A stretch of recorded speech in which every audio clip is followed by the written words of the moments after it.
Oui, je sentais qu'il y avait un potentiel quand même dans cette série. En tout cas, si on me laissait la possibilité de faire un certain nombre d'albums, puisque dès le départ, je l'avais vraiment conçu comme une série longue. Mais ça, aujourd'hui, avec la crise que traverse la bande dessinée, aucun éditeur peut nous faire confiance d'emblée sur 10 ou 12 tomes, puisqu'il y aura 12 tomes de Prométhée. Donc, même si j'avais dû le boucler en 4 tomes, on va dire que, évidemment, là, déjà, ça voulait dire que le début de la série n'avait pas bien fonctionné, et puis que moi, j'aurais pas pu la développer comme je la souhaitais. Donc là, il y avait encore moins de chances de toucher un large public.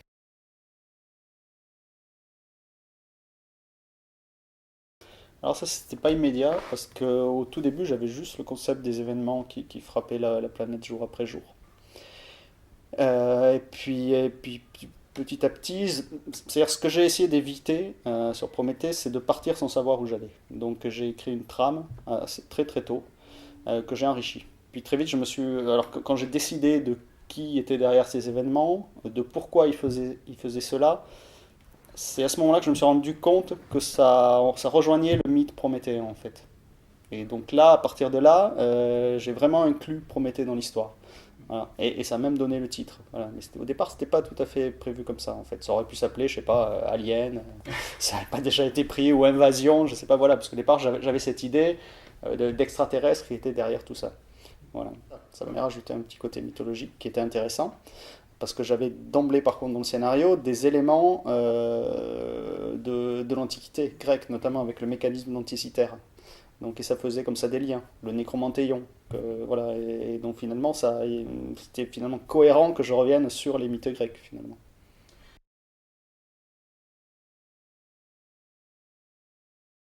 Je savais que pour une série comme Prométhée, de toute façon, ça allait demander beaucoup de documentation sur beaucoup de sujets. Au départ, surtout pour les deux premiers tomes, je me suis fait aider par des spécialistes dans certains domaines. Comme l'aéronaval par exemple, parce que un des événements qui frappe la planète, c'est le crash de tous les avions en vol.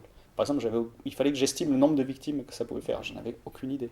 Donc là, j'ai un spécialiste en aéronautique qui a calculé le nombre d'avions qu'il y avait en vol à un instant T, qui a fait une moyenne des passagers à bord et qui a pu estimer que ça ferait 2 millions de victimes. Voilà. Donc comme ça, sur certains sujets, j'ai fait appel à quelques spécialistes au départ, pour pas dire trop de bêtises. Aussi. Pas dire trop de bêtises. Et puis après, moi-même, j'ai lu beaucoup de livres, notamment sur tout ce qui était les extraterrestres. Et donc là, je me suis amusé surtout à lire des livres écrits dans les années 60-70. C'est à cette époque-là où ils échafaudaient toutes les théories de liens avec les extraterrestres, les Incas, tout ça. Enfin voilà, c'est là où je trouvais il y avait le terreau le plus intéressant.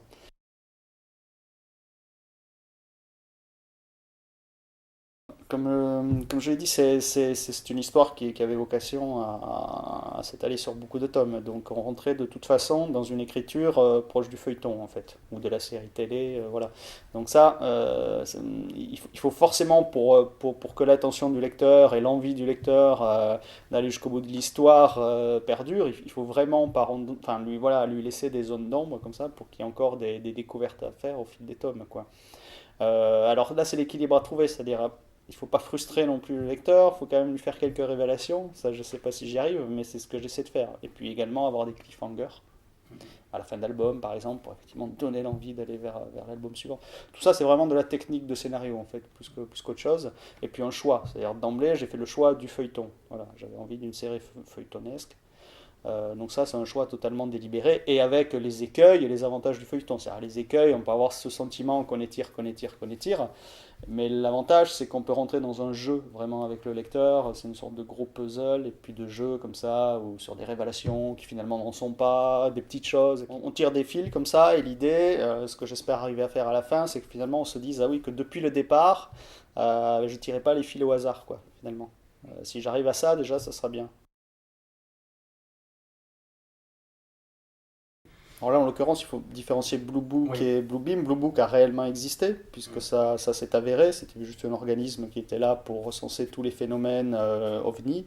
Alors, je crois que c'était dans les années 50 ou 60, je ne sais plus exactement, 50 je Je crois que pense. j'ai vu 52, me semble, Ouais, quelque voilà, c'est chose ça, comme bon, qui a été stoppé peut-être dans les années 60. Voilà, bon, ça c'est avéré, c'est un fait, mais il n'y a rien d'extraordinaire. Il recensait, ça se fait aussi en France. Il recensait tous les témoignages, puis ils essayaient de faire la part du vrai du faux. Voilà, bon. Bon, après, effectivement, ces hommes en noir, ça a été repris dans X-Files en faisant des gens qui effaçaient toutes les preuves et tout. Je pense que dans la réalité, c'était pas ça. Enfin, pas dans tous les cas en tout cas. Après, bon voilà, le Bluebeam, est-ce que ça, c'est un peu plus, on va dire, opaque. Là, on ne sait pas trop si vraiment les États-Unis avaient eu un jour ce plan en tête, ou si c'est une sorte de gros canular qui a été monté par quelques écrivains.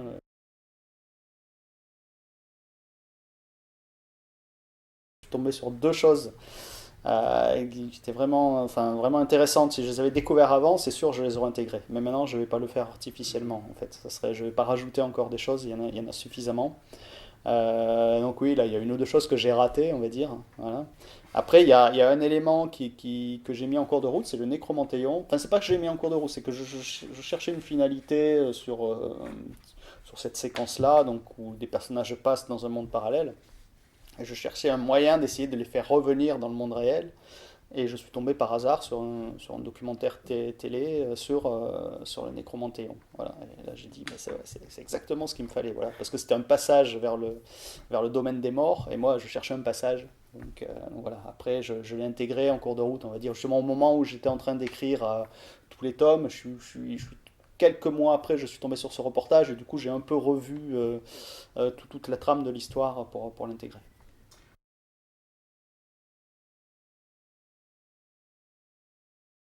Alors, c'est une théorie un peu complexe quand même, donc, voilà, mais alors là, c'est difficile d'en parler quand même sans révéler beaucoup de choses quand même, parce que c'est une des explications, cette théorie du pourquoi de cette façon de procéder, on va dire, de la part de nos extraterrestres ou entités, on va plutôt les appeler comme ça, des entités bienveillante ou malveillante, on ne sait pas. Mais voilà, ce qu'on apprend dans Prométhée, c'est qu'il ne peut pas y avoir de contact entre les deux espèces, c'est-à-dire ces entités et l'espèce humaine.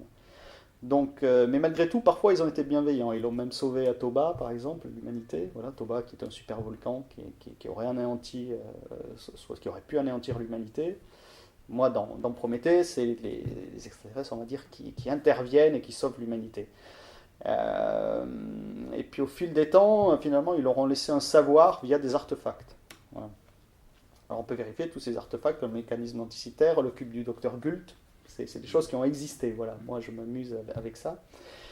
Mais donc voilà, c'est-à-dire à travers ce savoir, qu'est-ce qu'ils voulaient réellement. Voilà, à travers ce savoir qu'ils ont divulgué via les artefacts, qu'est-ce qu'ils voulaient. Et la théorie du centième singe explique pourquoi ils ont procédé comme ça. Pour faire simple, la théorie du centième singe, on va dire qu'on peut estimer, par exemple, pour qu'il y ait un changement radical d'une civilisation, il faut qu'il y ait, nous on pense en démocratie qu'il faut qu'il y ait la majorité, on va dire, pour qu'il y ait un vrai changement. Cette théorie du centième singe, qui avait été étudiée justement sur des singes, prouve qu'il ne suffit qu'il y ait qu'un centième singe, c'est-à-dire 99 plus 1, pour qu'un savoir se répande, comme ça. Même là, se diffuse, ouais, parce que là, c'était sur une île, et puis d'autres colonies de singes sur d'autres îles avaient acquis un savoir alors qu'il n'y avait pas de contact. Voilà. Donc moi, j'estime que, voilà, que mes entités elles se sont basées sur ce phénomène, c'est-à-dire qu'il suffisait qu'il y ait ce centième singe qui adopte ou qui acquiert ce savoir pour que ce soit diffusé à l'humanité entière. Sauf qu'il semble que ça n'ait pas tout à fait fonctionné comme prévu. Voilà.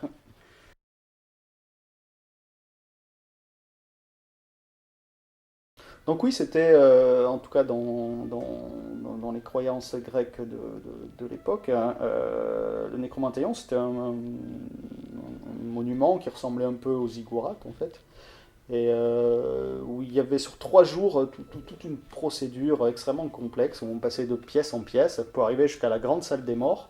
Alors évidemment, ils prenaient des drogues, tout ça, bon, ils arrivaient dans un état un peu... bon voilà, ouais, exactement. Et là, il y avait une sorte de prêtre et ils invoquaient les morts et soi-disant, il y avait un passage qui s'ouvrait comme ça, ils pouvaient communiquer avec les défunts. Voilà, c'était un passage entre notre monde et le monde des morts, en fait. Donc, enfin, il fallait quelque chose, enfin voilà, comme tu disais, moi j'aime bien qu'il y ait toujours une base réelle, même si après je la manipule et j'en fais ce que je veux, mais il me faut toujours quelque chose de concret. Voilà, et le Nécromanteion, c'est ça, j'avais cette base concrète, réelle, après qui me permet moi d'extrapoler, d'en faire un peu ce que je veux. Mais j'aime bien avoir vraiment, encore je répète, un terreau de réalité en fait.